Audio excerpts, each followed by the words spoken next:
The argument always begins the same way. If science cannot prove God, then God does not exist sounds powerful, until the question is turned around. Can science prove that only scientifically testable things exist? Can science place that claim in a laboratory? Can science run an experiment that demonstrates its own authority as the supreme judge of all reality? No, because that claim is not science. It is philosophy wearing a lab coat, and that is where the entire argument begins to unravel.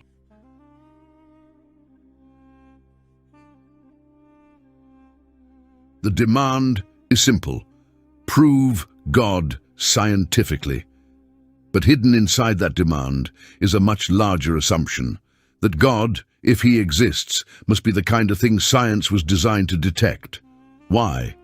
Who established that rule? Science was developed to investigate the physical universe. It measures matter, energy, forces, chemical reactions, physical processes.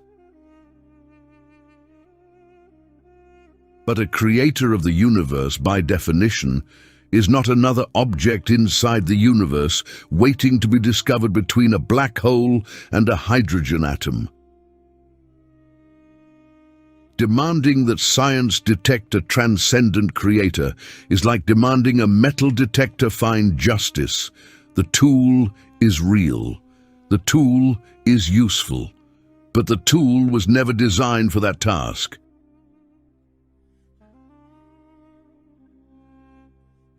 Then comes the next claim. Religion is just ancient stories. A sweeping dismissal, a vague label, a caricature. Religion becomes a giant box into which every belief system, every civilization, every philosophy, every scripture, every culture, and every conception of God is thrown together and treated as though they are identical.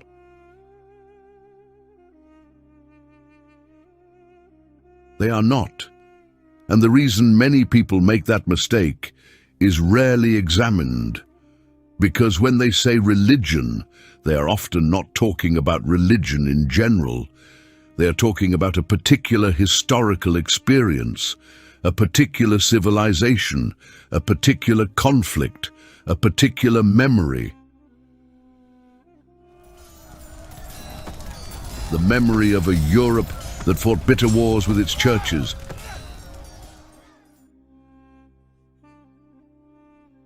The memory of religious institutions that claimed authority over knowledge.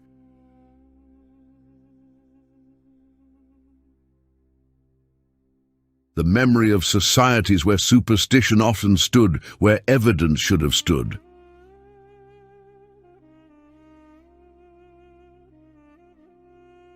The memory of explanations that attributed disease, disaster, and misfortune to invisible spirits, curses, demons, and forces that could never be examined.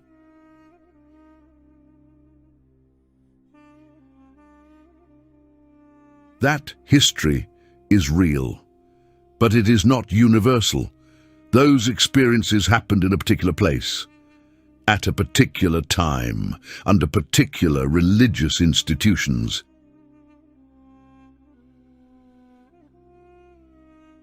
Yet somewhere along the way, a remarkable leap occurs. The failures of one historical experience become the failures of all religion. The flaws of one tradition become the flaws of every tradition. The mistakes of one civilization become the mistakes of every civilization.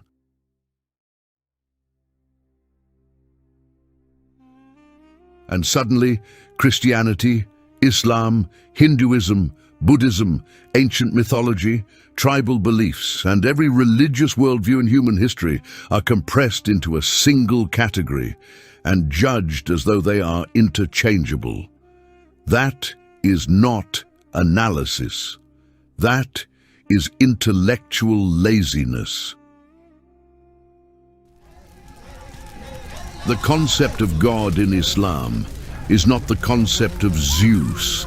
It is not the concept of Odin. It is not the concept of competing gods fighting over territories.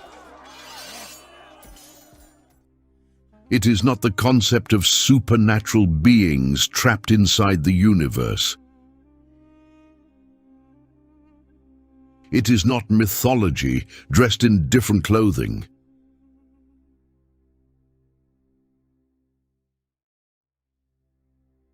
The Islamic conception of God is radically different. One necessary creator, one independent reality, one uncaused source of all existence, one creator who is not part of the universe because the universe itself depends upon him.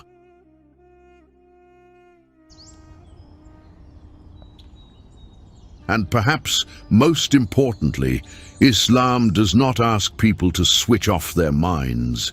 It repeatedly challenges them to use them. The Quran does not merely tell people what to think.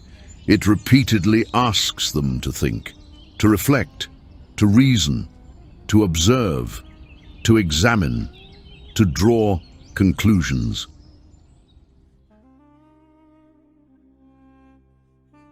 It asks a devastatingly simple question. Were they created from nothing, or were they themselves the creators? A question that strikes directly at the foundations of existence itself.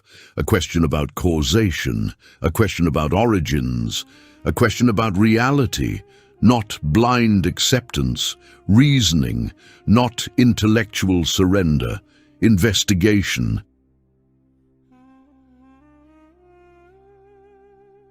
And then the Quran turns people's attention outward, to the heavens, to the earth, to the observable world itself, declaring that in the creation of the heavens and the earth are signs for those who reflect. Not signs for those who refuse to think. Not signs for those who abandon reason, signs for those who reflect, those who observe, those who contemplate, those who follow evidence wherever it leads.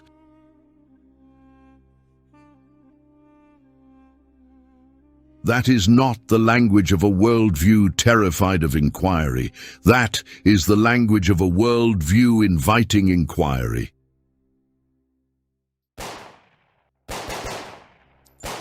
Yet critics often attack a vague and undefined idea called religion, while never stopping to ask what Islam is actually claiming. The target remains conveniently blurry, because blurry targets are easier to attack. Then comes the historical narrative. Religion, we're told, contributed nothing. Religion held humanity back. Religion explained disease through demons. Religion obstructed knowledge. Again, the same problem appears. Generalizations replace history. Slogans replace facts.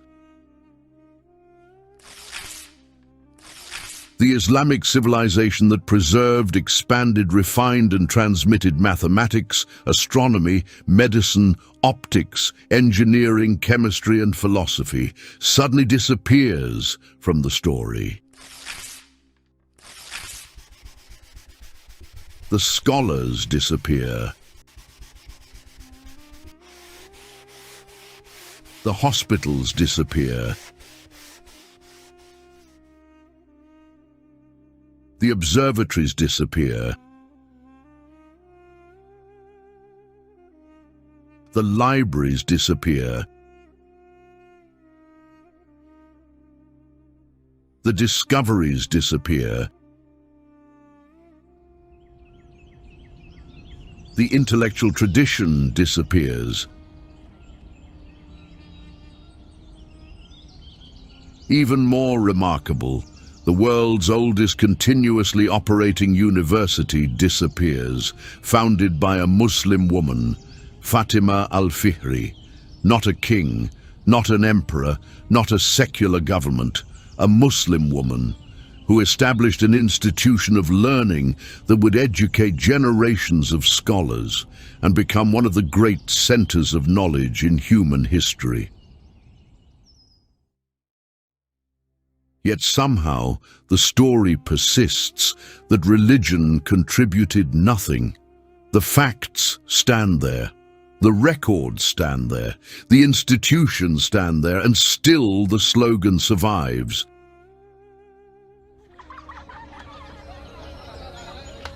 The golden age of Islam did not emerge in spite of Islam. It emerged within an Islamic civilization, not outside it, not against it, within it.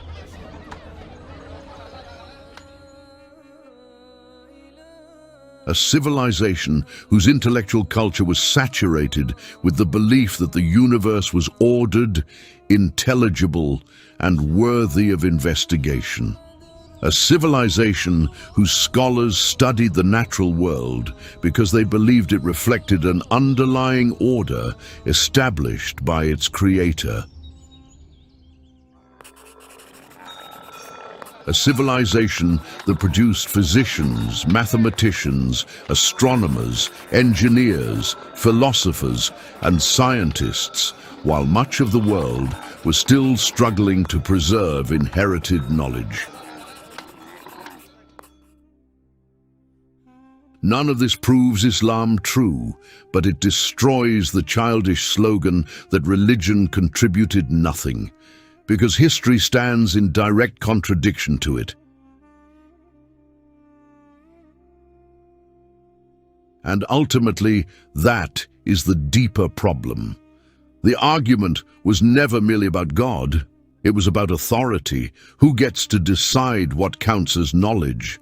Who gets to define reality? Who gets to draw the boundaries around acceptable explanations? The moment someone declares that science alone determines everything that can be known, they have already stepped outside science and entered philosophy. A philosophy they rarely acknowledge, a philosophy they often mistake for science itself.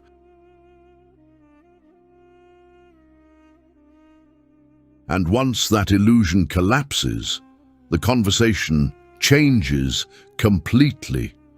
The question is no longer whether science has disproved God. It hasn't. The question becomes whether science was ever designed to answer that question in the first place. And once the question is asked, the comfortable slogans begin to disappear. The caricatures begin to disappear. The myths begin to disappear. And what remains is a far more difficult reality. Not that religion has been defeated, but that an entire generation has been taught to confuse one civilization's historical struggle with religion itself. One tradition's mistakes with every tradition's mistakes. One concept of God with every concept of God.